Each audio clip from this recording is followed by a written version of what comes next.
జ్ఞాపకాల పరంపర మిఠాయి రూపంలో మన కోసం తెచ్చేసింది పరంపర మిఠాయి షాప్. తెలంగాణలో ప్రొడ్యూసర్స్కి అలాగే ఫిల్మ్ ఫెడరేషన్ కమిటీలకి మధ్యన చాలా రోజుల నుంచి ఇష్యూ అవుతుంది. ఇప్పటికే 9 రోజులు బట్టి షూటింగ్స్ కూడా ఆగిపోయి ఉన్నాయి. మళ్ళీ ఎప్పుడు షురూ అవబోతున్నాయి షూటింగ్స్, ఇవన్నీ అడుగుదాం.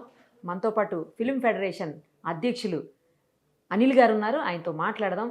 అలాగే మన సీనియర్ జర్నలిస్టు ప్రభు గారు కూడా ఉన్నారు. ఇద్దరితో మాట్లాడి మరిన్ని వివరాలు దీనికి సంబంధించి తెలుసుకుందాం. ఫస్ట్ వల్లభనేని అనిల్ గారితో మాట్లాడదాం. నమస్తే అండి అనిల్ గారు. దాదాపు 9 రోజులు అయిపోయింది, ఇప్పటికే షూట్స్ ఆగిపోయి. ఎప్పటికీ మొదలయ్యే అవకాశం ఉంది? ఎందుకంటే మేము పట్టిన కుందేలకి 3 కాళ్ళని, వాళ్ళు మేము పట్టిన కుందేలకి 3 కాళ్ళని కూర్చున్నారు అని అంటున్నారు. ఇలా అయితే షూట్స్ ఎప్పటికి స్టార్ట్ అవుతాయి? మేము ఏవైతే మా కార్మికుల శక్తి, కార్మికుల కష్టాన్ని ఉందో దాని ప్రకారం అడుగుతున్నాం తప్ప లేని కోరికలు, కొంతమంది కోరికలు కానీ మేము లేని దాన్ని సృష్టించి కానీ ఇప్పుడు అడగట్లేదు. మేము ఒక సిస్టమ్ ప్రకారం మన ఇండస్ట్రీలో ఏదైతే ఆనవాయితీ ఉందో మా కష్టాన్ని గుర్తించి ఎప్పుడు ఎలాగ పెంచుతారో అలాగే ఆ కార్మిక కష్టాన్ని పెంచవలసిన అవసరం వచ్చింది కాబట్టి ఇప్పుడు అడిగాం తప్ప ఆ అడిగినప్పుడు దాని సమయాన్ని దాటవేస్తా తర్వాత మాట్లాడదాని చెప్పి సమయాన్ని దాటవేస్తూ ఉంటే అంతిమంగా వాళ్ళకు ఆ లెటర్ ఇచ్చి మేము ఎవరైతే మాకు సహకరిస్తారో వారికి పని చేస్తాం, మిగతా వాళ్ళకి మేము ఎదురుకు హాజరు కాలేమని చెప్పిన తర్వాత మాత్రమే మేము షూటింగ్కి వెళ్ళలేదు. కానీ మేము ఇప్పుడు కూడా డైరెక్ట్గా ఏ షూటింగ్ ఆపలేదు. ఇప్పుడు ఈ రోజు కూడా స్టిల్ ఉన్నావు. ఈ 9 రోజుల నుంచి కూడా షూటింగ్లు జరుగుతూనే ఉన్నాయి. షూటింగ్ జరుగుతూనే ఉన్నాయి. అందరికీ మేము వెళ్తూనే ఉన్నారు. మేము ఎక్కడ కూడా ఏ షూటింగ్ ఆపలేదు. ఆపిన వాళ్ళు ఆపుకున్నారు తప్ప మిగతా ఎవరైతే పర్మిషన్ తీసుకున్నారో ఫెడరేషన్ ద్వారా వారి షూటింగ్ ఈ రోజు కూడా జరుగుతూనే ఉన్నాయి. ఇప్పుడు మీ ఫెడరేషన్లో ఉన్నటువంటి కార్మికులు అందరూ షూట్స్లో ఉన్నారు? అయితే అందరూ లేరండి. ఎవరైతే ఉన్నారో కొందరు ఆ సినిమాకి ఎంతమంది కావాలో అంతమంది అవసరం ఉన్న వాళ్ళు వారు రెగ్యులర్గా ఉన్న యూనిట్లు వాళ్ళ వరకు వెళ్తున్నారు తప్ప పర్మిషన్ పెట్టిన వాళ్ళు మాత్రమే. పర్మిషన్ పెట్టి 30% ఏ రోజు కాదు కొందరు ఇస్తున్నారు, కొందరు షెడ్యూల్ వైజ్గా ఇస్తారు కాబట్టి ఆ పేమెంట్ల వైజ్గా ఇస్తామని మాకు లెటర్ పూర్వకంగా ఆమోదం తెలిపి చెక్కులు కూడా ఇచ్చారు. కొందరు అయితే ఇచ్చి పని చేయించుకుంటున్నారు. వారికి వెళ్తున్నా వారికి సహకరిస్తూనే ఉన్నాం. ప్రభు గారు మీరు చెప్పండి, అసలు వీళ్ళు గొంతెమ్మ కోరికలు కోరారు. ఇప్పటికే వాళ్లకు సాఫ్ట్వేర్ ఎంప్లాయీస్కి ఉన్నటువంటి జీతాలు, వాళ్ళకి ఎంత జీతాలు అంటే అంత వేతనాలు వీళ్ళకు ఉన్నాయి. అలాంటప్పుడు స్ట్రైక్ కావాలని చేస్తున్నారు మమ్మల్ని ఇబ్బంది పెట్టడానికి. చిన్న నిర్మాతలు ఏమైపోవాలి ఇలా అయితే అసలు అని చెప్పేసి చాలామంది మాట్లాడుతున్నారు. ప్రొడ్యూసర్స్ కూడా అదే అంటున్నారు చాలామంది. మీరేమంటారు? వాళ్ళు నిజంగా గొంతెమ్మ కోరికలు కోరుతున్నారా? చిన్న నిర్మాతలు కుదేలైపోతున్నారా? నిర్మాతలు కుదేలైపోతున్నారు, నిర్మాతలు సర్వనాశనం అయిపోతున్నారు. సినిమా ఇండస్ట్రీలో నిర్మాణం, పంపిణీ, ప్రదర్శన అనేటువంటి 3 విభాగాలు చాలా దారుణమైన పరిస్థితులను ఫేస్ చేస్తారనేటువంటిది మాత్రం వాస్తవం. అయితే దానికి ఫెడరేషన్, ఎంప్లాయీస్, కార్మికులు అనేటువంటి వాళ్ళ బాధ్యత ఎంతవరకు, వాళ్ళ స్వయంకృతాపరాధాల బాధ్యత భాగం ఎంతవరకు, ఇండస్ట్రీలో జరుగుతున్న రకరకాలైనటువంటి దోపిడీ, నిర్మాత అనేటువంటి వాడు దోపిడీకి గురవుతున్నాడు అనేటువంటిది మాత్రం సుస్పష్టం. దానికి కార్మికుల సంక్షేమానికి, కార్మికుల దీనికి సంబంధం ఎంతవరకు ఉంది? వీళ్ళు అడుగుతున్నది ఏంటంటే జీతాలు 3 సంవత్సరాలు అగ్రిమెంట్ అయిపోయింది, అగ్రిమెంట్ అయింది కాబట్టి మాకు పెంచాలి, యాజ్ పర్ ద అగ్రిమెంట్ మీరు 30% పెంచాలనేటువంటిది వీళ్ళు అడుగుతున్నారు. అయితే వీళ్ళు అడుగుతున్న సమయానికి, వీళ్ళకి అగ్రిమెంట్ చేసిన సమయానికి 2021లో 21 ఎండింగ్లో అగ్రిమెంట్ చేసిన సమయానికి 3 ఏళ్ళ తర్వాత చూసుకుందాం అని చెప్పి ఆ రోజున అన్నారు. ఓకే, 3 ఏళ్ళ క్యాస్టీస్గా పెరుగుతాయి కదా అన్న ఆశాభావంతో వీళ్ళు ఉన్నారు, కార్మికులు ఉన్నారు. అది టేబుల్ మీద పెట్టినప్పుడు ఇదిగో అని చెప్పి కాళ్ళ పని జరుగుతూ వచ్చిన తర్వాత కాకపోతే ఇప్పుడు ఒకేసారి 30% పెంచాలనేటువంటిది ఎప్పుడైతే పీకల మీదకి వచ్చిందో అప్పుడు ఈ పరిస్థితులు ఎంత దారుణంగా విషమంగా తన్నుకొచ్చినాయి అంటే, ఈ కరోనా తరువాత ఆ అగ్రిమెంట్ చేసే సమయానికి ఉన్నటువంటి పరిస్థితులు ఇప్పుడు ఉత్పన్నమైనటువంటి పరిస్థితులు చాలా డిఫరెంట్గా ఉన్నాయి. ముఖ్యంగా ఫుట్బాల్ అనేటువంటిది తగ్గిపోయి థియేటర్లో జనం అనేటువంటిది వెళ్ళట్లేదు. థియేటర్కల్ గోయింగ్ అనేటువంటిది, ఫుట్బాల్ అనేది పూర్తిగా తగ్గిపోయింది. దానికి మెయిన్ కారణం కరోనా తర్వాత ఓటీటీ అనేటువంటి ఒక ప్లాట్ఫామ్ ఎమర్జ్ అవ్వడంతో సినిమా అనేటువంటి దానికి వారం రోజులు, ఎంత పెద్ద స్టార్ సినిమా అయినా వారం రోజులు, 1 వీక్ అంటే తప్పితే లేదు. మేము ఇప్పుడు పెంచలేము అనేటువంటిది వాళ్ళు చెప్తున్నటువంటిది అనమాట. కాకపోతే కార్మికుల జీతాలు వాళ్ళు 30% పెంచమంటే దాన్ని ఒక దామాషాలోకి తెచ్చుకొని ఇంత కాదు, ఇంతగా ఇంత అయితే మేము చేయలేము, ఇంత చేసుకుందాం అనేటువంటి ఒక సమన్వయ ధోరణిలో వెళ్ళాలనేటువంటిది అటు వాళ్ళైనా రావాలి ముందుకు, ఇటు వీళ్ళైనా, వాళ్ళు కొంత పెరగాలి, వీళ్ళు కొంచెం తగ్గాలి. మరి ప్రభు గారు చెప్పినట్లు మీరు కొంచెం తగ్గచ్చు కదండి, అంత 30% పెంచాలి అని ఎందుకు కూర్చున్నారు? మీరు కూడా కొంతవరకు తగ్గితే వాళ్ళు ముందుకు వస్తారేమో.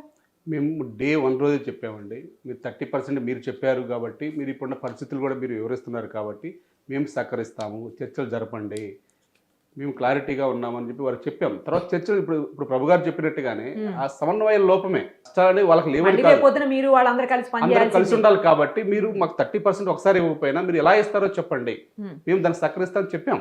ఇప్పుడు అంతిమంగా నిన్న వాళ్ళు 15% 5% అన్నారు. మరి మేమేమన్నాము, ఇప్పుడు 20% ఇవ్వండి, సెకండ్ ఇయర్ అసలు ఏం పెంచొద్దు, థర్డ్ ఇయర్ 10% పెట్టండి, ఇక ఎవరి 10%లకు వెళ్దాం. ఇంకొద్ది రోజు మనకి ఎందుకు ప్రతి 3 ఇయర్స్కి ఒకసారి కష్టాలు మీకు ఇవన్నీ ఎందుకు, ఒకరి మీద భారం వేయటాలు ఇవన్నీ ఎందుకు, 30% పెంచొద్దని చెప్పాం, మేమే చెప్పాం. ఇప్పుడు 20% ఇవ్వండి, సెకండ్ ఇయర్ అసలు పెంచొద్దు. ఎలాగో మీరే అన్నారు కదా ఇప్పుడు 15 నెక్స్ట్ 5 అని, మళ్ళీ ఆ నెక్స్ట్ 5% ఏదో ఇప్పుడు పెంచేసేయండి, 20% పెంచండి, ఇక సెకండ్ ఇయర్ అసలు పెంచొద్దు, థర్డ్ ఇయర్ 10% యాడ్ చేసి ఇక ఎవరి ఇయర్లోకి వెళ్ళిపోదాం, ఒకటేసారి ఇంక భారాలు వద్దు, మళ్ళీ 3 ఇయర్స్కి మళ్ళీ 30% పెంచడాలు ఇవన్నీ వద్దు మీకు అని మేము సహకరిస్తామని చెప్పి చెప్పాము. కానీ వాళ్ళు 15% అనేది బయటికి మాత్రం అనౌన్స్ చేశారు తప్ప 3 యూనియన్లకు మేము పెంచను అన్నామని అనౌన్స్ చేయాలి. ఒక 3 యూనియన్స్ కి పెంచమంటున్నారు 24 కొందరికి పెంచుతాం కొందరికి పెంచడం అనేసరికి మా సమస్య మళ్ళా మొదటికి వచ్చింది. లేకపోతే కొందరికి పెంచుతాం కొందరికి పెంచమంటే ఇప్పుడు దీంట్లో ఉన్నటువంటి 24 యూనియన్లలో 13 యూనియన్లు అనేటువంటివి డైలీ వేజెస్ కిందకు వస్తాయి. ఓకే. ఆ 13లో కూడా ఒక 3 చాలా కీలకమైనటువంటి విభాగాలు, డాన్సర్స్, ఫైటర్స్ అండ్ టెక్నీషియన్స్. ఈ 3 విభాగాలు బిలో నాన్ స్కిల్డ్ యూనియన్లు ఉన్నాయి.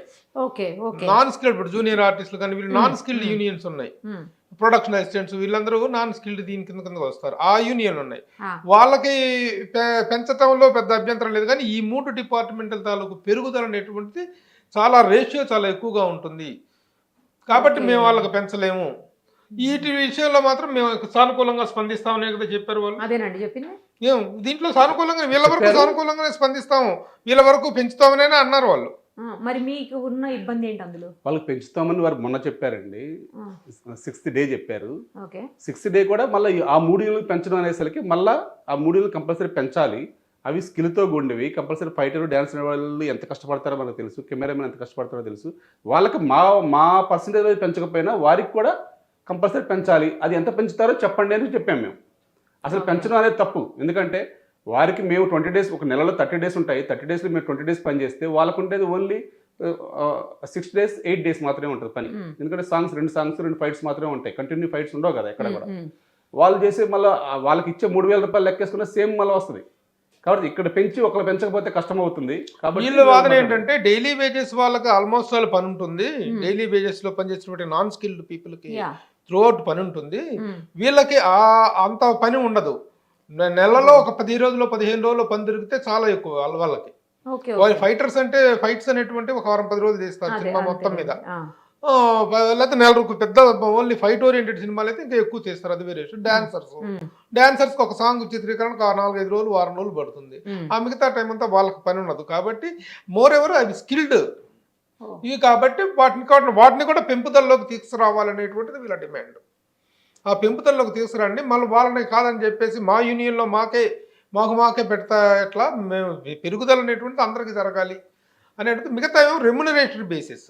ఇప్పుడు డైరెక్షన్ డిపార్ట్మెంట్ కానీ మిగతా అవన్నీ కూడాను రైటర్సు, ఈ మిగతా యూనియన్లు ఏవైతే ఉన్నాయో క్రియేటివ్ జాబ్కి సంబంధించినటువంటి హై టెక్నికల్ ఎడిటర్స్ వీళ్ళందరూ రెమ్యునరేషన్లో ఉంటారు. వాళ్ళ పెరుగుదల అనేటువంటి దానికి కూడా ఒక ఇది ఉంది, ఎవరెవరికి ఎంత పెంచాలి ఎట్లా పెరగాలనేటువంటిది ఉంది. వాటి విషయంలో ఏం చెప్తున్నారు?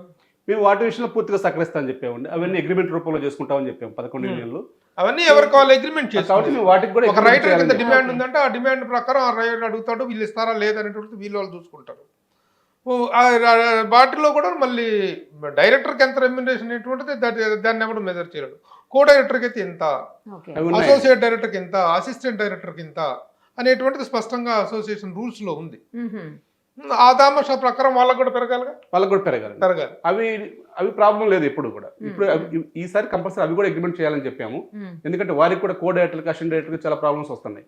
ఎందుకంటే ఒక కాంట్రాక్ట్లో తీసుకుంటారు, వారికి ఇచ్చే వేతనాలు వచ్చేసరికి కొందరు ఇవ్వట్లేదు అనేది వారు కూడా సభ్యులు చెప్తున్నారు. అందుకని కో డైరెక్టర్లు అసిస్టెంట్ డైరెక్టర్లు కూడా కంపల్సరీ వేతనాలు ఫిక్స్ చేయాలి, మేనేజర్లకు ఫిక్స్ చేయాలి, రైటర్లకు ఫిక్స్ చేయాలి, ఎడిటర్లకి, మిగతా ఆల్ టెక్నీషియన్స్కి, కెమెరామెన్స్కి కానీ కెమెరా అసిస్టెంట్స్కి కానీ, అట్లా మిగతా ఏదైతే 11 యూనియన్లు ఉన్నాయో అగ్రిమెంట్ రూపంలో ఉన్నాయో అందరికీ వారికి కూడా ఒక మినిమం వేతనాలు అనేది కంపల్సరీ ఉండాలి అని. ఎందుకంటే అందరూ ఒక కాంట్రాక్ట్ బేస్లో వెళ్తారు కాబట్టి ఏదైనా ప్రాబ్లం వచ్చినప్పుడు మాత్రం దీన్ని వాడతాం తప్ప లేకపోతే. వీళ్ళ వాదన ఒకటమ్మా, వీళ్ళు ఏమంటారంటే దూలాలు పోతుంటే వదిలేసి గుండు సూదులను పట్టుకుంటున్నారు, కోట్లు ఇది చేసుకుంటున్నారు, హీరోలను తెచ్చుకొని వేరే. ఇప్పుడు వేరే రాష్ట్రాల నుంచి వాళ్ళు artists ని అబ్జెక్ట్ చేస్తున్న తెచ్చుకుంటారు. ఒక వన్ ఆఫ్ ది ఇష్యూ ఇది కూడా. అది చేస్తున్నారు. వాటిని కట్టడి చేసుకోవాల్సినటువంటి బాధ్యత నిర్మాతలది. మాదెంత, మాకు పెరిగితే ఎంత, పెంచితే ఎంత పెంచుతారు వీళ్ళు చేస్తున్న వేస్టేజ్లో ఎంత కూడా లేదనేటువంటిది వీళ్ళ వాదన. ఎందుకంటే కొన్ని సినిమాల్లో జరుగుతున్న వేస్టేజ్లు చూస్తుంటే గుండె పగిలిపోతుంది. ఏ ఇండస్ట్రీలో అయినా, ఎక్కడైనా, ప్రపంచంలో ఎక్కడైనా ఇచ్చేవాడి చేయి పైన ఉంటుంది, తీసుకునేవాడి చేయి కింద ఉంటుంది. కానీ సినిమా ఇండస్ట్రీలో మాత్రం ఇచ్చేవాడి చేయి ఇలా ఉంటుంది, తీసుకునేవాడు ఎవరికి కావాల్సిన వాళ్ళు లాక్కొని పీక్కొని వెళ్ళిపోతారు. ఆ ప్రొడ్యూసర్ అనేటువంటి ఆ ప్రొడ్యూసర్కు ఉన్నటువంటి సమర్థత ఏంటి, ఆ ప్రొడ్యూసర్కు ఉన్నటువంటి దక్షత ఏమిటి, ఆ క్యాషియర్ లాగా సాయంత్రం పూట అలా క్యాష్ పట్టుకుని కూర్చుంటే ఎవరి తాలూకు ఎవరితో తీసుకుని పోయే పరిస్థితుల్లో చిత్ర నిర్మాణ స్వయంకృతాపరాధాలు, నిర్మాతల స్వయంకృతాపరాధాలు చాలా ఉన్నాయి. ప్యాంపర్ చేసే వాళ్ళని ప్యాంపర్ చేయటం, నెత్తినెక్కించుకునే వాళ్ళని నెత్తినెక్కించుకోవటం, ఇది చేసే వాళ్ళని దూరం నిజంగా కష్టపడే వాళ్ళ గురించి ఆలోచించలేని పరిస్థితి ఉండటం, ఇవన్నీ చాలా ఉన్నాయి. వాళ్ళు కూడా సెల్ఫ్ రెగ్యులేట్ చేసుకోవాల్సిన అవసరం ఉన్నాయి. కోటాను కోట్లు తగలెట్టి పిచ్చి సినిమాలు తీస్తున్నటువంటి సందర్భాలు ఉన్నాయి. ఎందుకు వస్తుంది ఇంత దారుణమైన ఫెయిల్యూర్స్ ఈ రోజున ఇండస్ట్రీలో? ఒక్కొక్క సినిమా 100 కోట్లు 130 కోట్లు పెట్టేసి, ఏది ఒకప్పుడు టాప్ స్టార్స్ అగ్రశ్రేణి హీరోలు అనుకున్న వాళ్ళకి కూడా పెట్టినటువంటి రేట్లు ఈ రోజున మీడియోకర్ హీరోలకి సినిమాలు పెట్టి కోట్ల రూపాయలు పెట్టి తీస్తున్నారు, సెకండ్ లేయర్ హీరోలకి. అదేమంటే పాన్ ఇండియా అనేటువంటి ఒక ఫీవర్ పట్టుకుంది, పాన్ ఇండియా అనే ఫీవర్ పట్టుకుంది. పులిని చూసి నక్కబాత పెట్టుకున్న సందంగా తయారైపోయి నాశనం చేసుకుంటున్న వాళ్ళలో బయటవాడి వల్ల, యూనియన్ల తాలూకు డిమాండ్ల వల్ల కానీ వీటి వల్ల కానీ నిర్మాతకు ఎంత నష్టం జరుగుతుందో, నిర్మాత అనేటువంటి భస్మాసురుడు తన నెత్తం తాను పెట్టుకోవటం వల్ల కూడా అంత నష్టం పొందుతున్నాడు నిర్మాత. వీటన్నిటిని సెల్ఫ్ చెక్ చేసుకోవాల్సిన అవసరం ఉంది. ఈ మధ్యకాలంలో ఒక న్యూస్ చూశానండి, నేను ఖచ్చితంగా మీకు చెప్పే తీరాలి. జస్ట్ లేటెస్ట్గా రిలీజ్ అయినటువంటి ఒక మూవీ, నేను హీరో పేరు చెప్పదలుచుకోలేదు, సినిమా పేరు కూడా చెప్పదలుచుకోలేదు. ఆ మూవీకి రోజువారీ వేతనాలకి 18 కోట్లు ఖర్చు అయిందంటండి. రోజువారీ వేతనాలకి 18 కోట్లు ఖర్చు అయిందని, ఎందుకు ఖర్చు అయిందని తీసినప్పుడు ఒక విషయం బయటకు వచ్చింది. ఏంటంటే వర్కర్స్ని మీకు ఐదుగురు అవసరమైన చోట మీరు 10 మందిని పంపించకుండానే 10 మందికి ఛార్జ్ చేయటం, 10 మంది అవసరమైన చోట 20 మందిని పంపించి 20 మందికి ఛార్జ్ చేయటం, 4 అవసరమైన చోట 8 మందినో 6 పంపించి అంతమందికి ఛార్జ్ చేస్తున్నారు అనేది బయటకు వచ్చింది విషయం. మరి మీరు అలా ఎందుకు చేస్తున్నారు? ఫెడరేషన్ నుంచి అంత ఎక్కువ మందిని పంపించడం ఎందుకు, తక్కువ మందిని పంపించి ఎక్కువ మందికి ఎందుకు ఛార్జ్ చేయటం? మరి ఇదంతా కూడా మేకింగ్ ఛార్జెస్ మీద పడిపోతుంది కదండి. అవునండి, ఒకటే అనేది అది ఈ మధ్య వింటున్నాము అట్లా. మొన్న కూడా మేము కూడా విన్నాము, ఒక సినిమాకి 18 కోట్లు మేము ఓన్లీ వర్కర్స్కే ఇచ్చామని. అసలు ఆ బడ్జెట్ ఎంత, ఆ హీరో ఎవరు, ఆ కాస్టింగ్ ఎవరు, ఆ స్టోరీ ఏంటి, అది ఏంటి అనేది దాన్ని బట్టి ఆ జనాభా ఎవరు అనేది ఒక డైరెక్టర్ గారు, ఒక కెమెరామెన్ డిసైడ్ చేస్తారు తప్ప మేము ఇంతమంది కావాలని చెప్పి మేము డిసైడ్ చేయమండి ఏది కూడా. అది సినిమా బడ్జెట్ని బట్టి, ఆ స్టోరీని బట్టి ఉంటుంది తప్ప మేము దాంట్లో మేము మాట్లాడడానికి మేము పనికిరాము. ఈ ఆ నిర్మాతకి 18 కోట్లు కావచ్చు, ఇంకో నిర్మాతకి 100 కోట్లు అయి ఉండొచ్చు మాకు మా బిల్లు. ఎందుకంటే సినిమా బడ్జెట్ని బట్టి ఉంటుంది, ఆ స్టోరీని బట్టి ఉంటుంది, ఆ తారాగాన్ని బట్టి ఉంటుంది. ఇప్పుడు 18 కోట్లు ఆ సినిమా తీసిన వాల్యూ ప్రకారం కూడా 18 కోట్లు పెద్ద లెక్క కాదు, అంతే ఉంటుంది. 18 కోట్లు పెద్ద లెక్క కాదు అది. ఆ సినిమాకి మొత్తం ఎంత ఖర్చు పెట్టో దాంట్లో కార్మికులకు ఇచ్చిన పర్సెంటేజ్ ఏంటి, వీటి కోసం అది చెప్పాలి. ఒక్కళ్ళకే 18 లక్షలు పెట్టామని 18 కోట్లు పెట్టామన్నట్టు కరెక్ట్ కాదు కదా. నీ వాల్యూమ్ ఎంత 130 కోట్ల సినిమా అని అంటున్నారు బయట. 130 కోట్ల సినిమాలో 18 కోట్లు కార్మికుల వీళ్ళకి డైలీ వేజెస్ వాళ్ళకి ఇచ్చామనేటువంటిది పెద్ద లక్ష్యం కాదు. ఎన్ని రోజులు షూట్ చేశారు, ఎక్కడెక్కడ షూట్ చేశారు, ఎంత కాస్ట్ ఆఫ్ ప్రొడక్షన్ మీరు రెడీ టు పేర్, మీరు ఎంత అనుకొని బడ్జెట్ దిగారు, అసలు ఎంత అయింది, మీ డైరెక్టర్ ఎంత చేశాడు, మీకు చెప్పింది ఏంటి, మీకు తీసింది ఏంటి, ఇవన్నీ లెక్కలోకి వస్తాయిగా. నువ్వు ఏ ఆర్టిస్టులతో అనుకొని స్టార్ట్ అయ్యి ఏ ఆర్టిస్టులకు వెళ్ళావు? జూనియర్ ఆర్టిస్టులు అనేవాళ్ళు జూనియర్ ఆర్టిస్టులే, వాళ్ళే మారరు. కానీ నువ్వు పలానా హీరో అనుకోని పలానా విలన్ అనుకొని వెళ్తావు, ఈ విలన్ కాదు ఇంకొక విలన్ కావాలంటారు. అక్కడి నుంచి వాడిని పట్టరండి, ఇక్కడ నుంచి వీడిని పట్టరండి, బాంబే నుంచి వీడిని పట్టరండి, కేరళ నుంచి వీడిని పట్టరండి అంటారు. తర్వాత వాటి తాలూకు పెరుగుదలని కూడా లెక్కలోకి తీసుకోవాలి కదా. అంటే ఓన్లీ వేతనాలు, ఫెడరేషన్ కార్మికులకి ఇచ్చిన వేతనాలే 18 కోట్లు. అదే నేను చెప్తుంది, 18 కోట్లు ఫెడరేషన్ వాళ్ళకే ఇచ్చామంటున్నారు. తర్వాత మీకు పెరిగింది ఎంత ఏ స్థాయిలో మీకు మీరు పెంచుకున్నారు సినిమా బడ్జెట్. 130 కోట్ల రూపాయల సినిమాలో 18 కోట్లు లెక్క. ఇంకో కొన్ని సినిమాలకి ఇంకా ఎక్కువ అవుతాయి. 60-70 కోట్లు కూడా అయినటువంటి సినిమాలు ఉన్నాయి ఓన్లీ ఫెడరేషన్కి చెల్లించిన చెల్లింపులు. అది ఇందాక అంటున్నారు కదా, 100 కోట్లు కూడా చెల్లించిన సందర్భాలు ఉన్నాయి. 10 లక్షల్లో కూడా సినిమా అయిపోద్దండి. మా బడ్జెట్ 10 లక్షలు, మా వర్కర్స్కి ఇచ్చేది 10 లక్షల్లో కూడా సినిమాలు ఉంటాయి కొన్ని. అది ఆ స్టోరీని బట్టి ఉంటుంది తప్ప మేము పెట్టుకోమని మేము ఫోర్స్ చేయం కదా ఎవరిని. ఆ స్క్రీన్ ఏంటి, ఆ సీన్ ఏంటి అనేది డైరెక్టర్ గారు వారు నిర్ణయిస్తారు కానీ, కెమెరామెన్ వారు నిర్ణయిస్తారు కానీ మేము ఎవరు, మా ఫెడరేషన్లో ఉన్న వాళ్ళు ఎవరు నిర్ణయించరు. ఈ డైలీ వేస్ వర్కర్స్ ఎవరు నిర్ణయించరు. అది ఏదన్నా సరే ఆ నిర్మాత, డైరెక్టర్, ఆ స్క్రీన్ ప్లే అంతా దాన్ని బట్టి మనుషులు ఎంతమంది కావాలి, ఆ సెటప్ ఏంటి, సెట్ ఏంటి, లొకేషన్ ఏంటి, దాన్ని బట్టి బడ్జెట్లు పెరుగుతాయి తప్ప ఇప్పుడు మీరు అన్నారు ఇందాక 18 కోట్లు మాకు ఇచ్చామని చెప్తున్నారు. ఇందాక సార్ చెప్పినట్టు, ప్రభు గారు చెప్పినట్టు 130 కోట్లు 18 కోట్లు ఇచ్చారంటే మాకు ఇచ్చింది ఎంత అంటే 16%. దాని పని దినాలు ఎంత, దాని షెడ్యూల్ ఎంత. ఇప్పుడు పని దినాల్లో కరెక్ట్ షెడ్యూల్ ప్రకారం మీరు ప్లాన్ చేసుకున్నట్టు కంప్లీట్ అయి ఉంటే మీకు ఆ భారం పెరగదు కదా. మేము మమ్మల్ని పెట్టుకోండి, మమ్మల్ని చేసుకోండి మేము అనం కదా. మాకు ఎన్ని రోజులు షెడ్యూల్ ఉంటుందో అదంతా మీకు ఆ షెడ్యూల్ బట్టి మేము పనిచేస్తాం. కానీ ఆ బడ్జెట్లు బట్టి మేము ఎప్పుడు మాట్లాడడం, అసలు మా బడ్జెట్ల గురించి మేము కాదు. మీరు ఇందాక ఒక సినిమా నేను పేరు చెప్పను అని అన్నారు. పేరేం చెప్పను అవసరం లా, దాదాపు అన్ని సినిమాల పరిస్థితి అదే. అదొక్కటే కాదు, నిన్నగాక రీసెంట్ కాబట్టి మీరు ఏదో దాని గురించి ప్రస్తావిస్తున్నారు. గత ఇదిగా జరుగుతున్నటువంటి చాలా సినిమాలకి జరుగుతున్నది అదే. ఆ 18 కోట్లు కూడా రిటర్న్ రావట్లా. వీళ్ళ మీద పెట్టిన 18 కోట్లు కూడా రిటర్న్ రాని దౌర్భాగ్య పరిస్థితిలో ఇండస్ట్రీ ఉంది, నిర్మాత ఉన్నాడు. కాబట్టి ఈ స్వయంకృత అపరాధాలు వీటి తాలూకు ఇవి చాలా ఎక్కువైపోయి, ముఖ్యంగా ఇప్పుడు ఏంటంటే ఒక అనారోగ్యకరమైనటువంటి వాతావరణం ఇండస్ట్రీలో ఎంప్లాయీస్కి ఎంప్లాయర్కి మధ్య. ఎంప్లాయర్ అంటే ఛాంబర్ అండ్ కౌన్సిల్, ఎంప్లాయీస్ అంటే ఫెడరేషన్, వాళ్ళకి మధ్య చాలా అనారోగ్యకరమైనటువంటి పరిస్థితి వాతావరణం నెలకొని ఉంది. వాళ్ళు చాలా కసిగా ఉన్నారు. నిన్న మధ్యాహ్నం ఒక ప్రసాద్ ల్యాబ్లో ఒక చిన్న నిర్మాతలు, రన్నింగ్ ప్రొడ్యూసర్స్, రైజింగ్ ప్రొడ్యూసర్స్ అనేటువంటి వాళ్ళు ఒక 10-12 మంది నిర్మాతలు వచ్చి మాట్లాడారు. వాళ్ళు చెప్పి మాట్లాడుతున్న దాన్ని చూస్తే మాకెందుకు, మా నెత్తిని ఎందుకు ఎక్కిస్తున్నారు, మాకొద్దు, మాకు ఈ నిర్మాత, ఈ ఫెడరేషన్ వద్దు, మాకు ఈ యూనియన్లు వద్దు, మాకు మా సినిమాని మా స్వేచ్ఛగా మేము తీసుకునే పరిస్థితి మాకు కావాలి అని చెప్పేసి వాళ్ళు చాలా ఇదిగా డిమాండ్ చేస్తున్నారు, గర్జిస్తున్నారు, ఆవేదన వ్యక్తం చేస్తున్నారు. మరి ఫెడరేషన్ అనేది ఎందుకు అని అడుగుతున్నప్పుడు మీరు ఎందుకు ఇన్వాల్వ్ అవుతున్నారు? వాళ్ళు ఇష్టం వచ్చిన వాళ్ళని తీసుకొచ్చి వాళ్ళు ఇష్టం వచ్చినట్టు సినిమాలు తీసుకుంటారు కదండి. మరి అంటే ఒకటే అండి, ఫెడరేషన్ ఎందుకు అన్నప్పుడు ఇంకా మన సినిమా వర్కర్స్ అనేది ఒక ఇండస్ట్రీ లాగా మనం ఏర్పడ్డాం. మనకు ఛాంబరు, మనకు ప్రొడ్యూసర్స్ కౌన్సిల్, మనకు ఫెడరేషన్ అనేది, మన వర్కర్స్ అనేది సినిమా తీయడానికే ఉన్నారు. ఈ టెక్నీషియన్స్ అనేవాళ్ళు గత 30 ఏళ్ళ నుంచి, గత 40 ఏళ్ళ నుంచి చెన్నై నుంచి ఇండస్ట్రీ వచ్చిన దగ్గర నుంచి మనం పనిచేస్తూ ఉన్నారు. ఆ స్కిల్ తగ్గట్టుగా ఎవరి డెవలప్ చేసుకుంటూ ఉన్నాం. వచ్చే వాళ్ళు వస్తున్నారు, పోయే వాళ్ళు పోతూ ఉన్నారు. అది ఒక ఇండస్ట్రీ లాగా ఏర్పడి మనం చేసుకుంటున్నాం.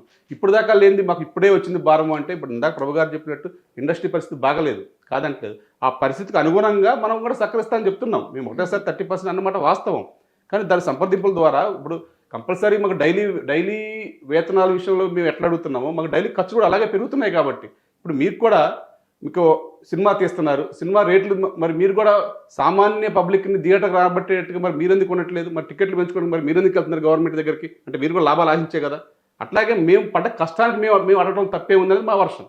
మీరు బడ్జెట్ ఎందుకు పెంచుకుంటే మేము దానికి వెళ్ళమని చెప్పాం. అగ్ర హీరోకి ఎందుకు ఇస్తున్నారు, ఎందుకు ఇవ్వకూడదు అనేది అది మా సబ్జెక్ట్ కాదు అసలు. అది ఎందుకంటే అది స్టోరీని బట్టి ఉంటుంది. ఆ నిర్మాత అతను వాళ్ళ ఇష్టాలకు మేము వెళ్ళాం. మేము చేసిన కష్టానికి అడుగుతున్నాం. ఆ కష్టం కూడా మేము 3 yearsకి ఒకసారి అడుగుతుంది తప్ప ప్రతి ఇయర్ అడగట్లా. ఇక్కడ ఏంటంటే తెలియక చాలామంది ప్రతి ఇయర్ మేము 30% డిమాండ్ చేస్తున్నాం అనుకుని చాలామంది అపోహల్లో ఉన్నారు. ఎందుకంటే ఎవరైనా ఏ సంస్థలో అయినా 10%, 15% కామన్ పెరుగుతూ ఉంటుంది ఎవ్రీ ఇయర్. కానీ ఒకటేసారి 30% అంటే ఎవరికైనా బయట చూసే వాళ్ళకి ఏదో గొంతమ కోరికలాగే ఉంది, ఇది మరీ ప్రొడ్యూసర్ని ఒత్తిడి చేస్తున్నారు, పిండేస్తున్నారు అనుకుంటారు. కానీ మాకు పెంచేది 21 తర్వాత, ఇప్పుడే 3 years తర్వాత మేము 30% అడుగుతున్నాం. ఇప్పుడు ఆ 30%ని కూడా మీరు అన్నట్టుగా ఇండస్ట్రీ కుదేలు అయిపోయింది కాబట్టి, ఇండస్ట్రీ బాగుండాలి కాబట్టి 30% ఎలా ఇస్తారో చెప్పాను. సరే దానికి వాళ్ళు వచ్చారు నిన్న, మేము అట్లా కాదని ఇట్లా చేసుకుందామని చెప్పాము. అది అంతిమంగా రేపు పరిష్కారం అవుతుందని భావిస్తున్నాం. పరిష్కారం అవుతుంది అంటారా ప్రభు గారు? రేపు చాలా చోట్ల సమ్మెలు జరుగుతుంటాయి. ఇప్పుడు ఆర్టీసీ కార్మికుల సమ్మెలు అంటారు, రకరకాల విద్యుత్ కార్మికుల సమ్మెలు అంటారు. ఈ చర్చలు జరుగుతాయి. ఆ చర్చల్లో వీళ్ళ డిమాండ్ ఇంతుంటే వీళ్ళు ఒక 10 డిమాండ్లు పెట్టుకుంటే 10 కాదులేవా, ఇది తీసుకోండి, అది తీసుకోండి, ఏ డిమాండ్ల వరకు మేము ఓకే అంటుంది ప్రభుత్వం. అప్పుడు చర్చలు ఇదైపోతే సఫలం. ఇక్కడ చర్చలు అనేటువంటివి జరగాల్సినటువంటి పద్ధతిలో, జరగాల్సినటువంటి సంయమన ధోరణిలో, సంయమన విధానంలో జరగట్లేదు. చర్చలు జరగట్ల. ఒకళ్ళ మీద ఒకళ్ళకి విపరీతమైనటువంటి విద్వేష భావం కలుగుతుందేమో అన్నంత భయం కలిగేలాగా ఉన్నాయి వాళ్ళ వాదనలు. నిన్న మధ్యాహ్నం పెట్టినటువంటి వాళ్ళు అసలు వద్దు మాకు, అసలు మేము ఈ యూనియన్లే వద్దు మాకు అనేటువంటి స్థాయికి వాళ్ళు వెళ్ళారు. మరి అదే స్థాయిలో వీళ్ళు అడిగితే అసలు మీ ప్రొడ్యూసర్సే వద్దు మాకు, ప్రొడ్యూసర్స్ కౌన్సిలే వద్దు మాకు అంటే మీరు కూడా అసోసియేషన్ లేకుండా ఉంటారా? ఇక్కడ అసోసియేషన్స్ ఉన్నాయి, ప్రొడ్యూసర్స్ కూడా అసోసియేషన్స్ లేకుండా ఉంటారా?